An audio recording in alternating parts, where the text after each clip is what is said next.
저는 또 작년에 이어가지고 마태복음 강해를 계속하도록 하겠습니다. 오늘 말씀의 제목은 급진적인 예수라고 하는 제목이 되겠습니다. 우리 예수님, 주님 하면 떠오르는 이미지가 무엇입니까? 우리 예수님은 어떤 분이십니까? 오래 참으시고 온유하시고 사랑이 많으시고 선하신 예수님, 그런 이미지입니다. 그죠? 얼마나 우리 예수님은 선하시고 온유하신지 모릅니다. 오늘 본문은 우리 예수님께서 제자들과 사람들 앞에서 여기 보니까 무리와 제자들에게 앞에서 설교하신 내용입니다. 그런데 그 내용을 읽어보니까 매우 과격합니다. 얼마나 과격한지 몰라. 듣는 사람이 분노를 느낄 정도로 급진적입니다. 지금 그 자리에는 바리새인도 있고요, 서기관도 있고 제사장의 무리도 있습니다. 그래서 유대교 지도자들이 예수님의 이런 과격한 설교를 듣고 얼마나 예수님을 미워했을까요? 그들이 예수님을 십자가에 못 박은 이유는 바로 예수님께서 그들을 향하여 이토록 급진적인 설교를 했기 때문인 것입니다. 저는 40년 목회를 해오면서 오늘 본문을 잠시 인용한 적은 있습니다. 그런데 본문을 가지고 설교한 적은 한 번도 없습니다. 왜냐하면 제가 이 본문을 다 핸들할 자신이 없었습니다. 정말이에요. 내가 아무리 바리새인 이야기지만은 내용이 너무 하시해가지고 괜히 성도님들에게 상처를 그냥 입히겠다, 이런 설교를 한다고 우리가 완전히 변화되는 것도 아닌데 하는 생각에서 사실은 설교를 못했습니다. 그런데 마태복음 강해를 하면서 오늘 본문이 나오는데 건너뛸까 생각했어, 사실은. 그런데 사도 바울이 무엇이라고 그랬습니까? 내가 하나님의 모든 그 계획, the whole counsel of God을 전하기에 내가 끄리낌이 없었다, 내가 다 전했다 하듯이 이 하나님의 말씀을 다 전해야 하는 것이 설교자에게 주어진 사명입니다. 여러분, 자, 이 말씀을 전해도 될까요? 여러분께서 좀 은혜로 받아주시겠습니까? 예, 받아주시기 바랍니다. 은혜로 받아주시길 바랍니다. 내 마음을 매우 불편한 것이 있다고 할지라도 여러분, 이 말씀이 얼마나 중요한지 몰라요. 이것이 단순히 서기관들과 바리새인들의 그들을 그냥 비판한 것이 아닙니다. 여러분 아셔야 돼요. 이것은 우리 기독교의 진리고 우리 기독교의 본질입니다. 우리 예수님께서 이 말씀을 가격하게 전하지 않았다면 오늘날 우리가 기독교를 믿는다고 해도 아마 우리는 그 유대교에서 크게 벗어나지 못하는 그런 기독교가 될 수도 있습니다. 우리 주님이 이렇게 과격하게 절대로 그러면 안 된다. 여러분, 우리 예수님께서 절대로 그러면 안 된다고 하는 것이 성경에 얼마나 나옵니까? 그런데 우리 주님께서 절대로 이것만은 그러면 안 된다 했기 때문에 오늘날 우리 기독교가 유대교와 완전히 다른 모습으로 자리를 잡고 예배를 드리게 되는 것입니다. 자, 오늘 본문에 나오니까 누구를 향해서 말씀하셨다고요? 서기관들과 바리새인들. 서기관들은 누구입니까? 이들은 율법을 기록하는 사람들입니다. 옛날에는 이 인쇄술이 발달하지 않았기 때문에 성경을 항상 기록하고 그 다음에 여러 가지 규례들을 모아가지고 집대성하고 하는 그런 일, 그 다음에 율법을 가르치는 일을 했습니다. 그래서 그들은 종교적으로 또는 법적으로 굉장히 권위가 있었기 때문에 많은 사람들에게 그것을 자문하는 중요한 역할을 했습니다. 그들은 율법사로 불리었고요, 많은 사람들이 또 명망 있는 사람들은 랍비로도 불려졌습니다. 자, 바리새파는 또 누구입니까? 바리새파는 구별되다, 다른 사람들과는 구별된 사람이다, 분리된 사람이다, 이런 뜻입니다. 유대교의 한 분파입니다. 그들은 기원전 2세기경에 이 헬라 문화가 이 이스라엘을 향하여 막 들어오기 시작했습니다. 이 헬라 문화가 얼마나 여러분 사람들에게 많은 나쁜 영향을 끼치는지 모릅니다. 너무나 나쁜 영향을 끼치니까 이 사람들이 야, 우리는 절대로 헬라 문화를 받아들이면 안 된다. 그래가지고 결성된 사람들이 이 파리시스, 구별된 사람들이란 그 사람들이 이렇게 생겨가지고 유대교의 중요한 분파를 이루었습니다. 그들은 무엇을 주장하느냐? 바로 이 성경에 나오는 이 율법들을, 계명들을 잘 지켜야 된다. 그 다음에 전해져 내려오는 모든 구전들, 유대교 구전과 장로교의 장로들의 이 유전들을 지켜야 된다. 그런 경건주의 운동이 일어났습니다. 그래서 유대교에 매우 강력한 영향을 끼쳤습니다. 그래서 유대교가 사실은 뭐 바리새파가 아니라고 할지라도 사실은 다 바리새파처럼 살아가게 된 것이 바로 이 바리새파들의 영향 때문입니다. 그들의 숫자는 예수님 당시에 약 6천 명의 그런 사람들이 회원이었는데 많은 서기관들이 또한 바리새파였던 것입니다. 그래서 그냥 바리새파라고 해도 지금 문제가 없습니다. 그들은 상당히 유대 사회 속에서 존경을 받았던 사람입니다. 자, 그런데 이 바리새파의 문제점이 무엇입니까? 자, 2절에 보십시오. 다 같이 읽겠습니다. 시작. 서기관들과 바리새인들이 모세의 자리에 앉았으니.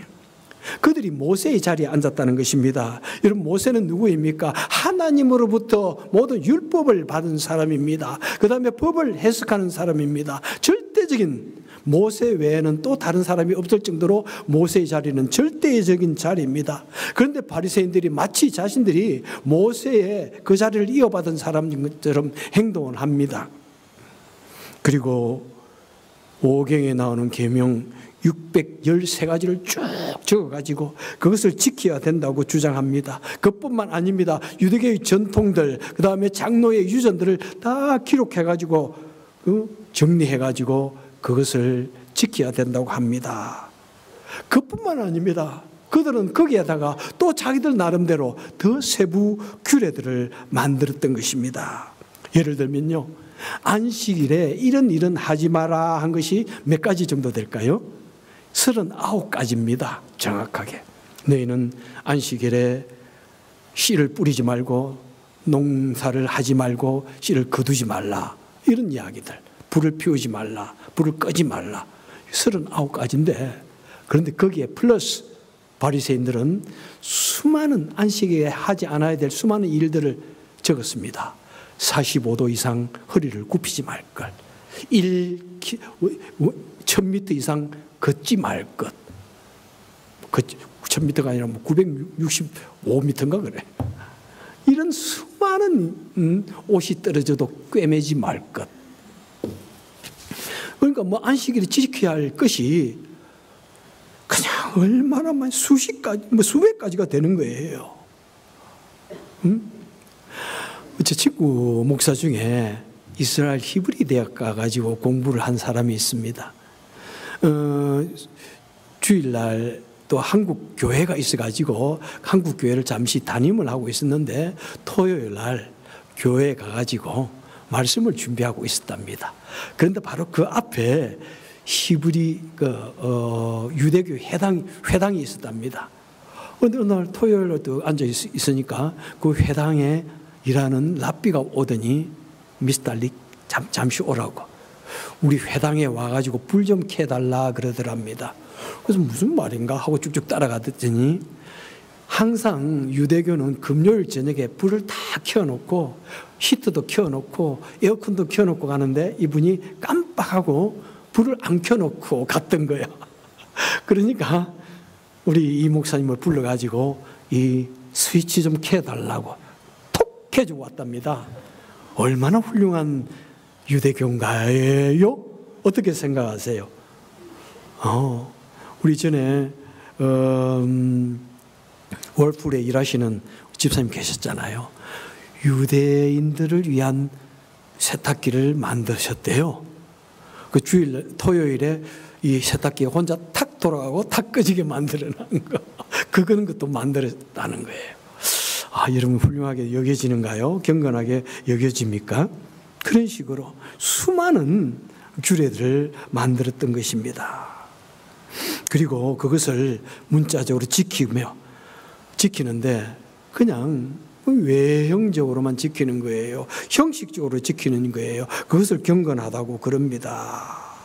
여러분, 얼마나 참 그것이 참 우리가 생각할 때 율법의 본질적인 정신이 무엇인데 그것을 모르고, 안식일의 본질적인 정신이 무엇인지 그것을 모르고 외면적으로 이것 하면 안 되는, 그러면은 거룩하다고 생각하고, 그러면은 그것을 자신들의 의로움으로 생각했던 것입니다. 여러분, 안식일을 왜 주셨습니까? 안식일은 하나님께서 구별하여 거룩하게 하셨다. 그래서 모든 일을 멈추고 하나님께 예배드리는, 하나님을 위해서, 그 다음에 누구를 위해서? 사람을 위해서, 사람들이 쉬게 하기 위해서, 그 다음에 서로가 사랑하고 교제하고 봉사하기 위해서 주신 거예요. 모든 규례가, 율법이 무엇입니까? 첫째는 무엇이라고요? 예수님께서 내가 새로운 계명을 너에게 주노니 하나님을 사랑하고 이웃 사랑입니다. 자, 이 안식일도 주일날, 안식일날 모여가지고 하나님께 예배하고 서로가 사랑하는 것, 이 두 가지가 목적인데, 그 중요한 본질적인 목적은, 의미는 무시해버리고 이것 하지면 안 돼. 예수님께서 병자들을 위하여 치유하시니까 왜 주일 안식일 날 일을 하느냐 그러면서 예수님을 신랄하게 공격합니다. 자신들의 그 규례를 가지고. 그랬더니 어떻게 됩니까? 하나님을 사랑하는 것도 안 되고 사람을 사랑하는 것도 안 되는 거예요. 형식적으로, 외식적으로 그렇게 했던 것입니다. 그것이 바로 바리새인들의 중요한 문제 중에 하나였습니다. 또 하나는 무엇입니까? 자, 3절 하반절부터 그들이 하는 행위는 본받지 말라. 그들은 말만 하고 행하지 아니하며, 그 다음에 4절 다 같이 읽습니다.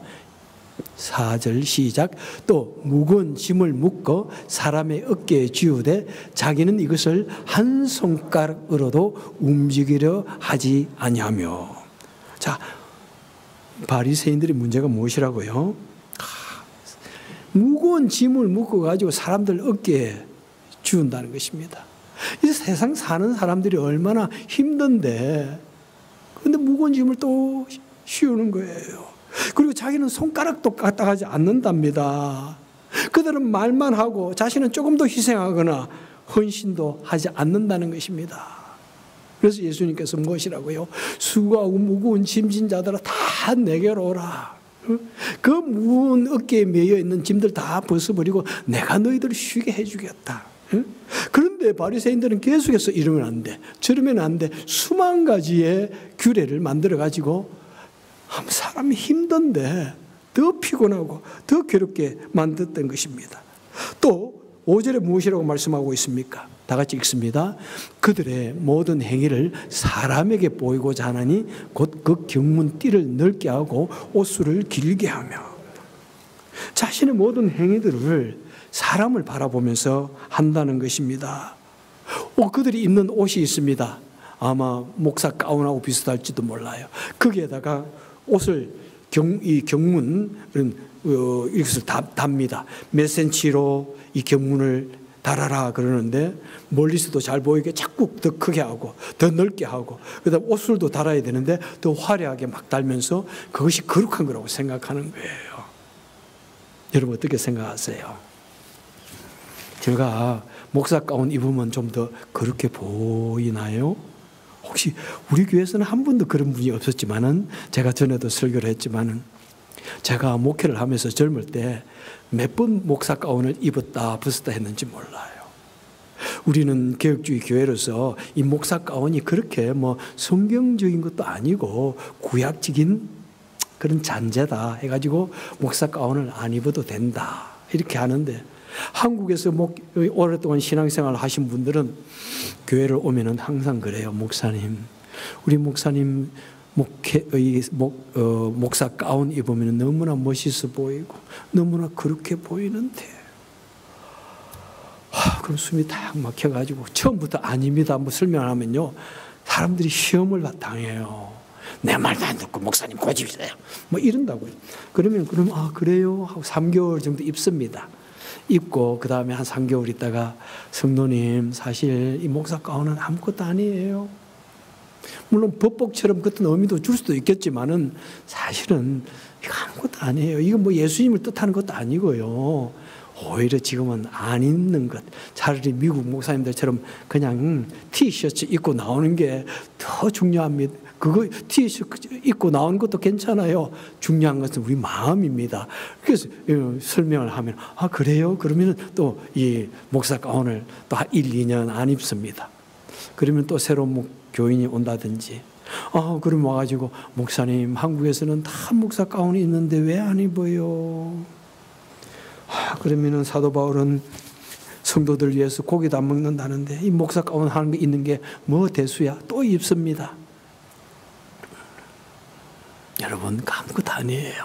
저는 한 번씩 입지만은 우리 뭐죠? 이런 것을 하는 건 뭐냐면은 우리 절기에 맞춰가지고 조금 더 새롭게 하자는 그리고 또 뭐 세례 받을 때 한번 하면서 좀 더 세례의 의미를 주자 이런 의미지. 절대 제사장 옷 아니에요, 여러분. 자칫하면 그것도 바리새인들이 없는 옷이 될 수 있다. 이것을 아셔야 됩니다.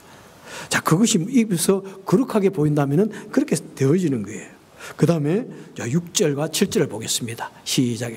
잔치의 윗자리와 회당의 높은 자리와 시장에서 문안받는 것과 사람에게 랍비라 칭함받는 것을 좋아하느니라.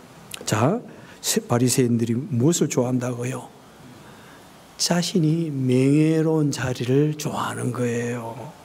사람들 앞에 어른으로, 한국식으로 하면은 어른으로 불리는 것을 좋아한다는 것입니다. 내가 말하는 어른이 여기에서 몇 가지로 말하고 있죠. 8절에서 랍비라 칭함을 받지 말라. 여러분. 또 그 다음에 9절에 보세요. 9절에서는 아버지라고 불리지 말라. 아버지라고 불리지 말라. 이 가톨릭에서 우리가 신부님 하는데 영어로 보니까 뭐예요? 그냥 father예요. 아버지예요. 이분들은 이 성경도 안 보나 이런 생각도 막 들 정도로 아버지라고 불리지 말라는데 굳이 아버지라고 또 부르게 하는 것은 뭘까 하는 생각. 또 10절에는 뭐라고요? 지도자라 칭함을 받지 말라. 여러분 이런 단어들 우리가 명예로 생각하는 그런 자리들을 절대로 탐내지 말라. 어느 정도 세월이 지나가지고 저절로 불려질 때 되어질 수 있지만은 일부러 그런 자리에 가려고 노력하지 말고 명예를 얻기 위해서 일부러 노력하지 말라는 것입니다. 그래서 오늘 10절까지 내용들은 무엇입니까? 너희들은 모세의 자리에 앉아서 율법을 계속 만든다든지 그것을 잘못 해석하지 말라. 그다음에 말만 하고 행동하지 않는 거 그런 것 하지 말라. 그토록 거룩하게 위선적으로 행동하지 말라. 높은 곳에 앉아서 사람들에게 공경을 받고 대접받기를 원하는 그런 사람 되지 말라는 것입니다. 우리 예수님께서. 여러분 제가 우리 교회 와가지고 제가 3가지 매우 강조하는 것이 있는데 첫 번째는 Jesus Christ. 예수가 곧 그리스도시다. 이건 여러분 나랑 목회하시면서 예수 그리스도 뜻을 모르면 안 돼요. 그거 하나. 두 번째는 뭐예요? 우리 교회 내에 이 직분이 이게 명예가 되고 기업이 되면은 절대로 이건 타락한 교회입니다, 여러분. 나는 여러분들이 절대로 그 직분 받으면 좋을 것 같아. 사람들에게 존경을 받을 것 같아. 왜 나를 안 뽑아주냐. 그런 생각하면 제발 내려놓으십시오. 직분은 희생의 자리고 직분은 낮아짐의 자리고 직분은 섬김의 자리지 서서 계급 올라가듯이 올라가는 거로 절대로 착각하면 우리 그때부터 우리의 신앙이 타락하는 거예요. 왜? 내가 믿음으로 사랑으로 자은함으로 하는 것이 아니라 내 직분이 그렇기 때문에 그렇게 하면서 점차적으로 내가 잘못된 거짓된 그런 사람이 될 수도 있기 때문입니다. 그래서 저는 정말이에요. 제가 목사로서 여러분들에게 행여라도 내가 목사니까 내 말을 들어요. 뭐 이런 식으로 강압적으로 하는 적이 있나요? 혹시 너무 우리가 신학적으로 안 맞을 때 제가 목사로서 여러분에게 이렇게 가르치는 것이 옳습니다. 이렇게는 할 수 있지만은 여러분 교회에 나와서 하는 것 여러분 다 정말 저는 말씀을 받은 자로서 하나님께서 주셨기 때문에 여러분과 부름이 다르기 때문에 제가 이 일을 감당하는 것이지, 만약 제가 목사로서 부름을 받지 않았다면 저는 여러분 앞에 절대로 나서지 않는 사람이에요. 지금도 우리 목사들끼리 모이면 나보다 10살, 20살 어린 사람들 다 내세우지. 지금도 내가 거기 가가지고 절대로 말하지 않는 사람입니다. 여러분, 우리가 이 직분을 명예로 생각하지 않으면 우리 교회는 정말로 훌륭한 교회가 되는 것입니다. 정말 주님이 기뻐하시는 교회가 되는 것이고 기뻐하는 성도님이 되는 것입니다. 여러분, 우리 예수님께서는 정말 공생의 사역 동안 얼마나 이 바리새인들을 신랄하게 비판했는지 몰라요. 마태복음 12장에서도 바로 독사의 자식들아, 이 세상에 독사의 자식들아 그렇게 말해가지고 힘도 없는 사람이 그 권력자들 앞에서 권력자들을 향하여 독사의 자식들아 살아남을 수 있을까요? 예? 오늘 23장에서는 그들을 향하여 외식하는 서기관들과 바리새인들이요, 25장에서 무려 7번을 말합니다. 말하고 또 말하고 또 말하고. 아마 거기에 바리새인이 있었다면 속으로 칼을 지금 벼르고 있었을 거예요. 지금. 그 다음에 화 있을진저 눈먼 인도자여 눈먼 맹인들이여 하는 말을 23장에서만 5번을 말합니다. 도대체 그 말을 듣고 참을 수 있는 사람이 얼마나 있을까? 그래서 우리 주님은 정말 그들에게 생명을 내어놓고 말씀을 전한 거예요. 왜? 우리 기독교는 앞으로 주님을 통해서 탄생하는 이 기독교는 그렇게 하면 안 되기 때문에, 여러분, 그렇게 하면 안 되기 때문에. 그런데 저는 신앙생활을 하면서 꽉 느낀 것이 있습니다. 우리 주님이 그렇게 하지 말라는 걸 가장 많이 하는 것이 우리 목사구나 느꼈어요. 우리 지도자들이구나 느꼈어요. 저는 그것을 하지 않으려고 애쓰다 보니까 때로는 제가 오버해가지고 철없이 여러분 앞에서 행동할 때도 있지만은, 여러분 정말 우리 주님이 가장 싫어하는 것이 이런 거라는 사실을 우리는 기억해야 됩니다. 여러분, 그렇다고 해서 바리새파들이 다 거짓되고 악한 것은 아닙니다. 니고데모를 보십시오. 그는 바리새파이지만은 한밤중에 자신의 구원의 문제를 가지고 예수님께 나와서 의논을 합니다. 그래서 예수님께서 네가 물과 성령으로 거듭나지 않으면 하나님의 나라에 들어갈 수 없다고 이렇게 말씀해 주십니다. 아리마대 요셉은 예수님을 너무나 존경했습니다. 예수님께서 십자가에 달려 돌아가실 때 자신이 죽음에 묻힐 그 한 번도 사용하지 않은 그 무덤을 내어드립니다. 예수님의 시체를 그 자신의 무덤에다가 모셔드리는 바리새인이지만은 그는 하나님을, 예수님을 믿는 사람이었습니다. 가말리엘이라는 이 바리새인이 있습니다. 그는 모든 바리새인들 중에서도 가장 존경받는 랍비였습니다. 사람들이, 유대인들이 예수님의 제자들을 쫙 죽이려고 하니까, 그냥 정죄를 하니까 그가 이렇게 말합니다. 여러분들 만약 자칫 잘못 저 사람들을 죽인다면 하나님을 대적하는 무리가 될 수 있습니다. 여러분 가만두세요. 왜 그럽니까? 그러면서 그 예수님의 제자들을 구원하는 그런 일을 하십니다. 여러분, 그래서 이것은 뭐냐면은 모든 바리새파를 향해서 예수님이 하시는 말씀이 아니라는 사실입니다. 예수님께서 누구를 향하여 이렇게 강력하게 비판을 하십니까? 바로 거짓되고 외식에 빠진 종교 지도자들을 비판하는 것입니다. 여러분, 종교 지도자들이 잘못 서 있을 때 얼마나 많은 사이비가 생기고 얼마나 많은 이단이 생기고 얼마나 많은 영혼들을 여러분 타락시킵니까? 여러분, 지금 예수님은 그 바리새인들, 유대교 지도자들 뿐만 아니라 사두개인 그 모든 종교 지도자들을 향하여 철저히 비판을 하고 계시는 것입니다. 여러분, 현대로 치면은 외식되고 거짓된 우리 교회 지도자들을 비판하신 것입니다. 우리 예수님께서는 어떤 죄인이든지 다 받아주십니다. 어떤 약한 자나 어떤 파렴치한 죄를 짓든지 다 용서하십니다. 아무리 믿음이 약한 사람일지라도 그들 무시하지 않고 다 용납해 주십니다. 하지만은 종교 지도자라는 사람이 바르게 서지 못할 때 우리 하나님께서는 무섭게 책망하신다는 사실입니다. 여러분, 저도 이 말씀을 받습니다. 제가 여러분보다 나은 것 하나도 없어요. 그래도 나는 주님 없이는 살 수 없다고 저는 믿습니다. 주님 없이는 나는 당장 멸망으로 던져질 수밖에 없는 그런 파렴치한 존재인 것을 저는 고백합니다. 주님만이 나의 구주 되신 것을 고백합니다. 우리 예수님께서는 또 누구를 이렇게 비판하십니까? 자신 스스로를 어렵다고 생각하는 사람, 자신을 거룩하다고 생각하는 사람, 자신은 좀 낫다고 생각하는 사람을 철저히 비판하는 것입니다. 그들은 누구입니까? 율법을 가지고 자신을 어렵다고 하여서 예수님이 필요 없다고 하는 사람들입니다. 주님은 누구를 비판하십니까? 율법의 행위로서 구원을 얻을 수 있다고 믿는 그런 사람들을 비판하는 것입니다. 그들은 율법의 작은 행위들을 지키면서 바로 그것을 가지고 자신은 어렵다고 생각하고 구원을 얻을 수 있다고 생각하기 때문에 그들에게는 예수가 필요 없습니다.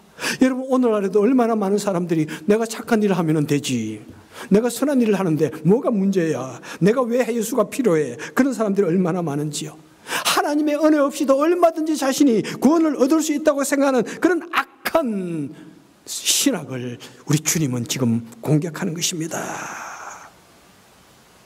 누가 과연 율법 앞에서 구원을 얻을 수 있습니까? 완전할 수 있습니까? 그런데 그들은 자신의 겉모습만 가지고 내가 아무도 사람을 죽이지 않았기 때문에 나는 훌륭한 사람이라고 생각하는 것. 하지만 우리 주님께서 말씀하십니다. 마음으로 미워하는 것이 곧 살인이다. 누가 주님의 법 앞에서 주님을 믿지 않고서는 우리가 바르게 설 수 있겠습니까? 여러분, 그들은 수많은 율법을 지켜야 된다고 말하지만은 사실은 율법의 참된 의미를 모를 뿐만 아니라 율법을 가장 많이 어기고 불순종하는 사람들이 바로 그들이었던 것입니다. 여러분들이요, 사실 우리 예수님께서는 바리새인들을 비난한 이것만 급진적인 것이 아닙니다. 바로 예수님의 전생애가 얼마나 급진적인지 모릅니다.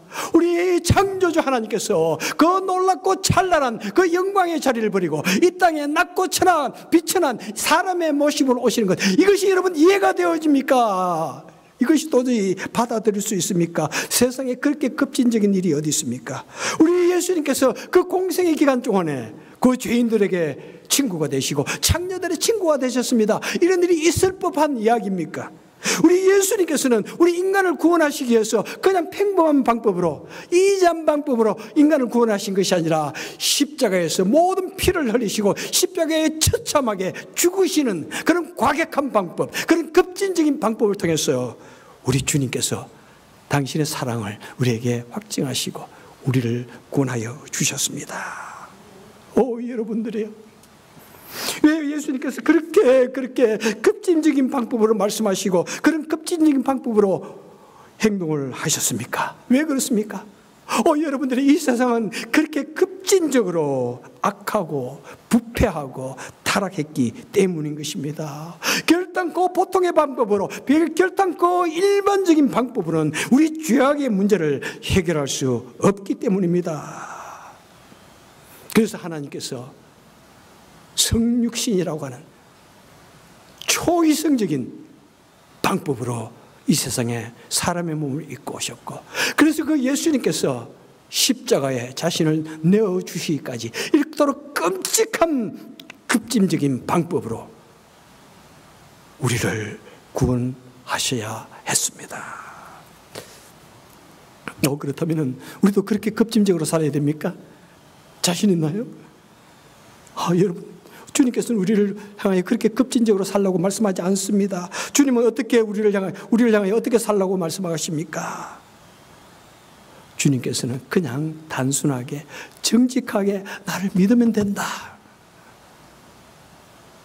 얼마나 단순하고 정직하게 우리가 주님을 믿으면 됩니까? 왜 그렇습니까? 우리 주님께서 가장 잔혹하고 가장 급진적인 방법으로 모든 구원을 다 이루셨기 때문에 우리는 그 주님을 믿으면 되는 거예요, 여러분. 내 자신의 연약함을 인정하고, 내 자신의 죄인됨을 인정하고, 내 자신의 거짓됨을 인정하고 주님 앞에 나아가기만 하면은, 주님께 내 죄를 고백하기만 하고 주님을 따르기만 하면은 되는 거예요, 여러분.